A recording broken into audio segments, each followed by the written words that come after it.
ਸਾਥੀਓ 5 ਸਾਲ हो गए आ गुरु ग्रंथ साहब की बेदबी ते गोली कांड नूं लैके। तुहानूं याद होगा कि 4 FIR दे विच दर्ज कीतियां गईयां सीगियां, जिन्हां दे विच नंबर 1 129 नंबर FIR 14/10/15 नूं बाइबल केस दे विच दर्ज कीती गई सी। नंबर 2 192 नंबर FIR 14/10/15 नूं बरगाड़ी केस दे विच दर्ज कीती गई सीगी। मैं नंबर ते साल तुहानूं इस करके दस रहा कि कोई भी बंदा इहदे नैट दे उत्ते अपडेट जिहड़े ओह लै सकदा वा। नंबर 3 7 दिन बाद 21/10/15 नूं एक FIR होर दर्ज की गई सी अणपछाते पुलिस वालियां दे खिलाफ। पहली गल तो कभी पुलिस भी अणपछाती हुंदी आ, चलो ये गल्लां पहलां ही बहुत ज़्यादा हो चुकियां ने, मैं अगलियां गल्लां ते आउण लगा।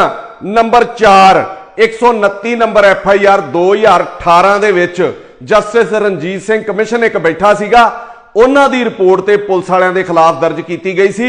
अज 5 साल बीत गए आ, रिजल्ट की आया और पर्दे दे पिछे पिछे पिछे जिहड़ा वो की हो रहा ये मैं दस्सण दी कोशिश जिहड़ी तुहानूं कर रहा कि इहदे विच तकरीबन 6 जिहड़े चलान आ दिते जा चुके आ वख-वख दोषियों के खिलाफ।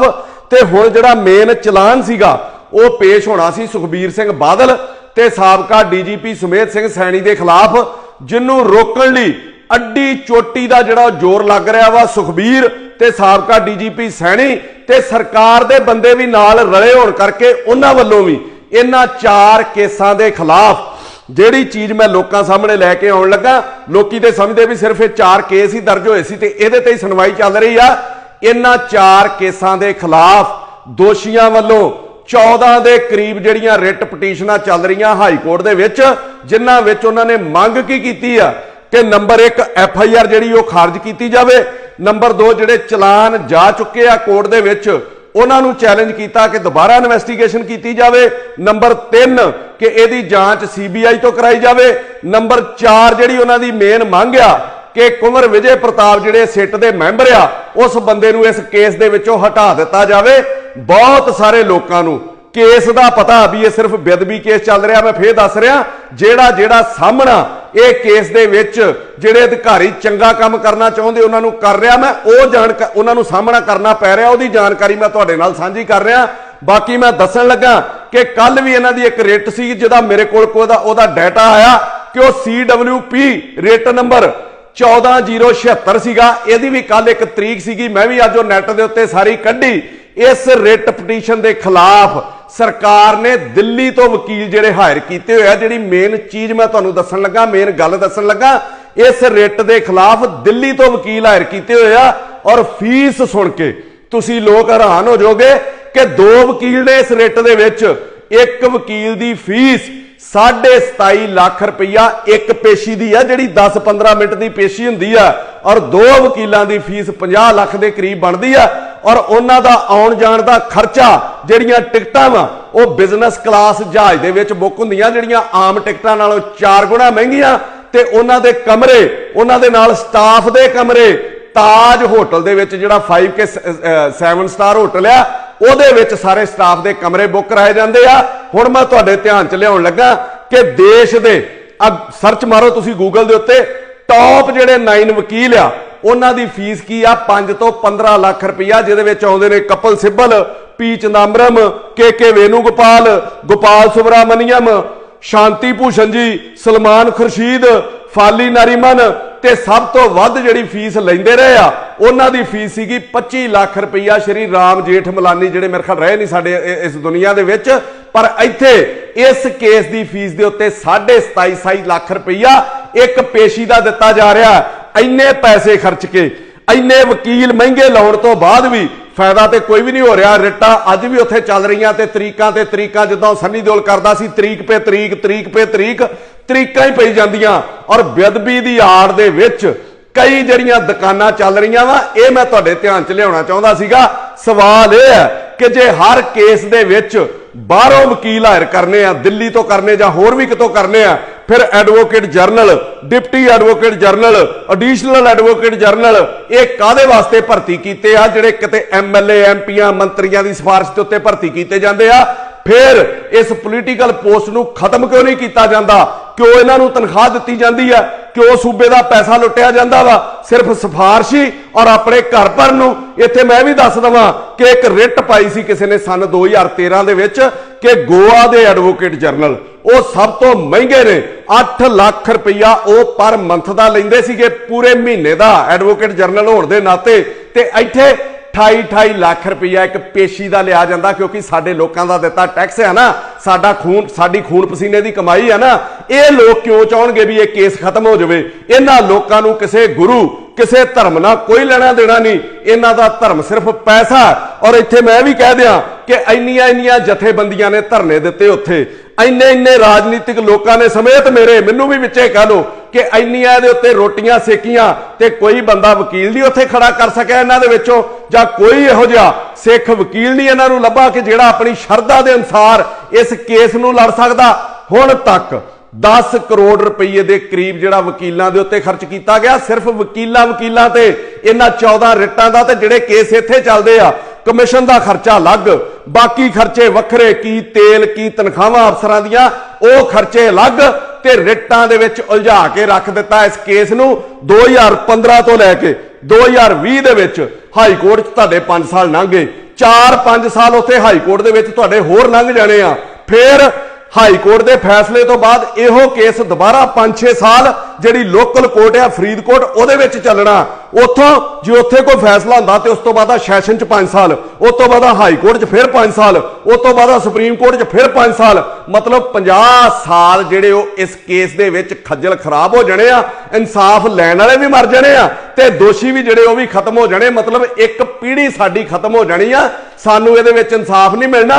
मैं लोकां नूं भी कहना भी आपां एवें नाल मूंह चुक के वेंदे रहने आ, आस छड़ दिओ। बाकी जिहड़े पंजाब दे मुद्दे मैं फिर कहण लगा, मैं अगे भी कहा सीगा कि मैं बहुता धार्मिक मुद्दिआं 'च नहीं पैना चाहुंदा। होर पंजाब दे बड़े मसले ने चुकण वाले, होर पंजाब दे विच भुखमरी, गरीबी, बेरोजगारी, इहो जिहा जिहड़ा तशद्दद आ, इन्हां मसलिआं नूं चुकण दी सानूं सारिआं नूं कोशिश करनी चाहीदी आ। पर फिर भी जो मेरी नज़र दे विच आया वो मैं तुहाडे लोकां नाल साझा करना चाहुंदा सीगा। आखिर इस केस दे विच साडा सरकारी पक्ष इन्ना कमजोर क्यों आ? इत्थे मैं भी तुहाडे ऑन रिकॉर्ड आ, इतों कोई मुनकर नहीं हो सकदा जिहड़ियां गल्लां मैं कर रहा। कुंवर विजय प्रताप जिहड़े सिट दे मैंबर ने, उन्हें कई चिट्ठियां लिखियां कि एडवोकेट जनरल बड़ा सेंसिटिव केस आ, ਇਹਦੇ ਵਿੱਚ खुद पेश होया करन कोर्ट दे विच, पर एडवोकेट जनरल साहब के खिलाफ तो मंत्री भी बोलते रहंदे आ, महाराजा साहब तो उन्होंने खिलाफ सुनते ही नहीं, वो तां भी कोर्ट दे विच नहीं आउंदे। चलो कुंवर दे कहण ते ना आउण, इत्थों तक मैनूं पता लगा कि कैप्टन अमरिंदर सिंह ने भी उन्होंने कहा कि तुसीं खुद कोर्ट दे विच पेश होवो, वो तां भी नहीं जांदे। वो इहदा मतलब वो सुपर मुख मंत्री ने, वो मुख मंत्री नूं भी कुछ नहीं समझदे। इहदे नाल नाल कुंवर विजय प्रताप ने कई चिट्ठियां लिखियां कि ये वकील बहस ठीक नहीं कर रहे, जां उत्थे बोलते नहीं, जां साडा केस एवें लम्मा चल रहा और इहदा खर्चा पै रहा वा, इन्हां नूं बदल दिता जावे। जदों सिट दे मैंबर कहण डए आ भी इनकुआरी जिहड़े वकील आ सरकारी बदल दिते जाण, पर वो बदले नहीं जा रहे। आखिर इहदे विच की घालमेल होण डिआ, इहदे बारे जनता जरूर अंदाजा लावे। जिस बाइबल बरगाड़ी दे सिर दे उत्ते सारी चोन लड़ी गई सी, जिहदे सिर दे उत्ते कैप्टन अमरिंदर सिंह सत्ता दा सुख मान रहे आ, जिहदे सिर दे उत्ते एडवोकेट जनरल आज दिल्ली तो इत्थे आके पंजाब दे विच एडवोकेट जनरल बन के बैठे आ, वो भी इस केस नूं गंभीरता नाल नहीं लै रहे। और इहदे नाल नाल खजाना जिहड़ा साडे सूबे दा वा नूं लुੱਟਿਆ जा रहा वा, बहुत ज्यादा लुੱਟ इहदे विच मची होई आ। आखिर किस किस दा मैच फिक्स आ, किस के कौन कौन इहदे विच रलिआ बादलों दे नाल, समय ने आपे ही दस देना। समा बड़ा बलवान आ, समा आउण ते भी पता लग जाना किन्नी देर तो सुखी रंधावा किन्ना रौला पाउंदे सीगे, वो भी इस केस के उत्ते नहीं बोल रहे। सार नवजोत सिंह सिद्धू जिन्हां ने प्रेस कॉन्फ्रेंस की, जिहड़े स्टेजां दे उत्ते बोलते रहे मैं इट नाल इट खड़का दूंगा, 2 साल तो एक लफ्ज नहीं उन्होंने बोलिया, ना सैनी के खिलाफ ना बादलों के खिलाफ। मैनू यह भी पता लगा कि साबका DGP सैनी उन्हां नाल एक पत्रकार ने इन्हां दी मीटिंग करा दी और सिद्धू साहब एक लफ्ज बोलने को तैयार नहीं सैनी के खिलाफ। अजे मैं सिद्धू साहब नूं यह कहना कि कुंवर विजय प्रताप सारा पंजाब जानदा सीगा, तुहाडा दोस्त आ, ते जदों कुंवर विजय प्रताप नूं कमिशन ने बदल दिता सी, इलैक्शन कमिशन ने सारे पंजाब ने दुहाई दी, कैप्टन अमरिंदर सिंह ने स्टेटमेंट जारी की इहनूं नहीं बदलिया जाऊगा, उदों ते तुहाडी सरकार दे नाल नाराजगी भी कोई नहीं सीगी, उदों भी तुसीं एक बारी स्टेटमेंट नहीं दित्ती इस बेअदबी दे खिलाफ, कुंवर नूं उत्थे रखण दे खिलाफ। ਤੁਸੀਂ ਵੀ ਇਹਦੇ ਬਾਰੇ ਸਪਸ਼ਟੀਕਰਨ ਦਿਓ ਕਿ ਤੁਸੀਂ ਕਿਉਂ ਨਹੀਂ ਬੋਲ ਰਹੇ ਇਸ ਬੇਅਦਬੀ ਦੇ ਉੱਤੇ ਜਿਹਦੇ ਉੱਤੇ ਤੁਸੀਂ ਰੌਲਾ ਪਾਇਆ ਸੀ, ਜਿਹਦੇ ਉੱਤੇ ਤੁਸੀਂ ਚੋਣਾਂ ਜਿੱਤੀਆਂ।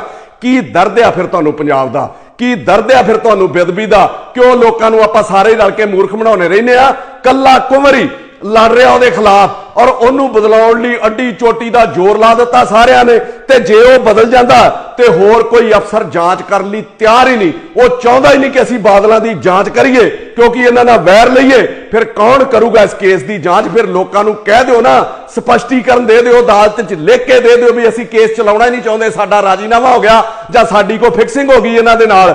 14 ਦੀਆਂ 14 ਰਿਟਾਂ ਦੇ ਵਿੱਚ ਮੈਂ ਰਿਟ ਨੰਬਰ ਵੀ ਆਪਣੇ ਜਾਰੀ ਕਰ ਦੂੰਗਾ ਫੇਸਬੁੱਕ ਦੇ ਉੱਤੇ, ਕਿਸੇ ਦਿਨ ਮੈਨੂੰ 2-4 ਦਿਨ 'ਚ ਮਿਲ ਜਾਣਗੇ।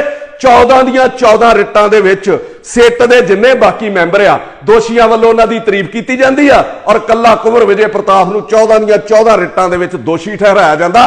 ਕਾਰਨ ਕੀ ਆ? ਵੀ ਉਹ ਕੱਲਾ ਨੀਤ ਨਾਲ ਕੰਮ ਕਰਨ ਡਿਆ ਵਾ। ਮੈਂ ਜਾਂਚ ਸ਼ੁਰੂ ਹੋਣ ਤੋਂ ਪਹਿਲਾਂ ਹੀ ਕਿਹਾ ਸੀ ਕਿ ਕਈ ਚੋਣਾਂ ਜਿੱਤੀਆਂ ਜਾਣੀਆਂ, ਜਿਵੇਂ 84 ਦੇ ਸਿਰ ਤੇ ਕਈ ਚੋਣਾਂ ਜਿੱਤੀਆਂ ਗਈਆਂ, 10 20 50 ਉਹ ਚੋਣਾਂ ਜਿੱਤੀਆਂ ਗਈਆਂ, MLA MP ਕਾਰਪੋਰੇਸ਼ਨ, ਇਸ ਤਰੀਕੇ ਦੀਆਂ ਕਈ ਸਾਲਾਂ ਤੋਂ ਚੋਣਾਂ ਜਿੱਤੀਆਂ ਜਾਂਦੀਆਂ।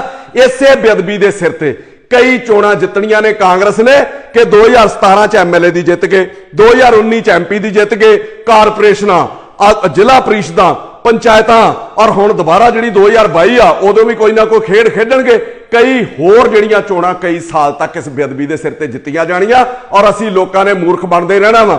ਸਰਕਾਰ ਜੇ ਇਹਦੇ ਪ੍ਰਤੀ ਪੂਰੀ ਗੰਭੀਰ ਆ ਤੇ ਉਹਨੂੰ ਨਾਲ ਦੇ ਨਾਲ ਅਪਡੇਟ ਦੇਣੇ ਚਾਹੀਦੇ ਆ, ਲੋਕਾਂ ਨੂੰ ਨੈਟ ਤੇ ਜਾਰੀ ਕਰਨਾ ਚਾਹੀਦਾ ਵਾ। ਜਿਵੇਂ ਕੈਪਟਨ ਅਮਰਿੰਦਰ ਸਿੰਘ ਕੈਪਟਨ ਅਮਰਿੰਦਰ ਸਿੰਘ 'ਚ ਬੋਲਦੇ ਆ, ਉਹਨਾਂ ਨੂੰ ਕੈਪਟਨ ਅਮਰਿੰਦਰ ਸਿੰਘ ਦੀ ਜਿਹੜੀ ਸਾਈਟ ਹੈ ਉਹਦੇ ਉੱਤੇ ਜਿੰਨੀਆਂ ਰਿਟਾਂ ਚੱਲਦੀਆਂ, ਜਿੰਨਾ ਖਰਚਾ ਆਉਂਦਾ, ਇਹਦੀ ਸਾਰੀ ਬਰੀਫਿੰਗ ਤੇ ਅਪਡੇਟ ਸਾਰੇ ਉਹ ਨਾਲ ਦੀ ਨਾਲ ਦੇਣੇ ਚਾਹੀਦੇ ਆ ਤਾਂ ਜੋ ਜਨਤਾ ਨੂੰ ਲੱਗੇ ਕਿ ਵਾਕਈ ਸਾਡੀ ਸਰਕਾਰ ਜਿਹੜੀ ਉਹ ਲੜ ਰਹੀ ਹੈ। ਨਹੀਂ ਤੇ ਮੈਂ ਅਖੀਰ ਦੇ ਵਿੱਚ ਕੁੰਵਰ ਵਿਜੇ ਪ੍ਰਤਾਪ ਨੂੰ ਵੀ ਬੇਨਤੀ ਕਰਦਾ ਕਿ ਜੇ ਸਰਕਾਰ ਸੱਚ ਸਾਹਮਣੇ ਨਹੀਂ ਲਿਆਉਣਾ ਚਾਹੁੰਦੀ, ਜੇ ਤੁਹਾਨੂੰ ਲੱਗਦਾ ਹੈ ਕਿ ਕੋਰਟ ਦੇ ਵਿੱਚ ਬਾਕੀ ਅਫਸਰ ਰਲ ਕੇ ਇਸ ਕੇਸ ਨੂੰ ਕਮਜ਼ੋਰ ਕਰਨ ਡਏ ਆ, ਪਰ ਮੈਂ ਤੁਹਾਨੂੰ ਇਹ ਦੱਸਦਾ ਲੋਕ ਜਾਣਨਾ ਚਾਹੁੰਦੇ ਨੇ। ਨੌਕਰੀ ਦੀ ਪਰਵਾਹ ਨਾ ਕਰੋ, ਹੋ ਸਕਦਾ ਇਹ ਨੌਕਰੀ ਤੁਹਾਡੀ ਖੋਈ ਜਾਵੇ ਜਾਂ ਤੁਹਾਨੂੰ ਛੱਡਣੀ ਪਵੇ, ਪਰ ਇਸ ਤੋਂ ਬਾਅਦ ਪ੍ਰਮਾਤਮਾ ਤੁਹਾਨੂੰ ਕਿਤੇ ਨਾ ਕਿਤੇ ਪੇ ਕਰੂਗਾ। ਹੋ ਸਕਦਾ ਇਸ ਤੋਂ ਵੱਡੇ ਰੁਤਬੇ ਤੇ ਬਿਠਾਵੇ, ਪਰ ਲੋਕਾਂ ਨੂੰ ਨੀਅਤ ਨਾਲ ਜਾਣੂ ਕਰਾਓ। ਤੇ ਜਾਂ ਤੇ ਜੇ ਤੁਸੀਂ ਵੀ ਜਾਣੂ ਨਹੀਂ ਕਰਾਉਂਦੇ ਫਿਰ ਮੈਨੂੰ ਵੀ ਇਹ ਲੱਗਦਾ ਲੋਕ ਤੁਹਾਡੇ ਤੇ ਯਕੀਨ ਕਰਦੇ ਨੇ। ਮੈਂ ਵੀ ਤੁਹਾਨੂੰ ਦੱਸ ਦਵਾਂ ਕਿ ਕੁੰਵਰ ਵਿਜੇ ਪ੍ਰਤਾਪ ਜੀ ਤੁਸੀਂ ਜੋ ਕਹਿ ਦੋਗੇ ਅਜੇ ਤੱਕ ਲੋਕਾਂ ਦਾ ਵਿਸ਼ਵਾਸ ਆ ਤੁਹਾਡੇ ਉੱਤੇ। ਸਰਕਾਰ ਚਾਹੇ ਜਾਂ ਨਾ ਚਾਹੇ ਲੋਕਾਂ ਦੇ ਸਾਹਮਣੇ ਸੱਚ ਲੈ ਕੇ ਆਓ, ਕੋਰਟ 'ਚ ਮਿਲੇ ਨਾ ਮਿਲੇ ਲੋਕ ਜਾਣਨਾ ਚਾਹੁੰਦੇ ਨੇ ਇਹਦੇ ਵਿੱਚ ਕੌਣ ਕੌਣ ਦੋਸ਼ੀ ਆ। ਤੇ ਜੇ ਤੁਸੀਂ ਵੀ ਇਹ ਨਹੀਂ ਕਰਦੇ ਫਿਰ ਮੈਨੂੰ ਇਹ ਵੀ ਲੱਗੂਗਾ ਵੀ ਕਿਤੇ ਨਾ ਕਿਤੇ ਤੁਸੀਂ ਵੀ ਬੇਬਸ ਔਰ ਤੁਹਾਡੇ ਵੀ ਹੱਥ ਖੜੇ ਹੋ ਗਏ ਆ। ਮੈਂ ਤੁਹਾਨੂੰ ਇਹ 2 ਲਾਈਨਾਂ ਕਹਿ ਕੇ ਸਮਾਪਤੀ ਕਰਨ ਲੱਗਾ ਕੁੰਵਰ ਸਾਹਿਬ ਕਿ ਇਹਦੇ ਵਿੱਚ ਸੱਚ ਨੂੰ ਜਾਣੂ ਕਰਾਓ ਲੋਕਾਂ ਤੋਂ। ਕੋਰਟ 'ਚ ਜੋ ਫੈਸਲਾ ਹੁੰਦਾ ਰਵੇ कि फैसला लिखा हुआ है पहले से हक में, फैसला लिखा हुआ है पहले से हक में, आप क्या खाक अदालत में सफाई देंगे?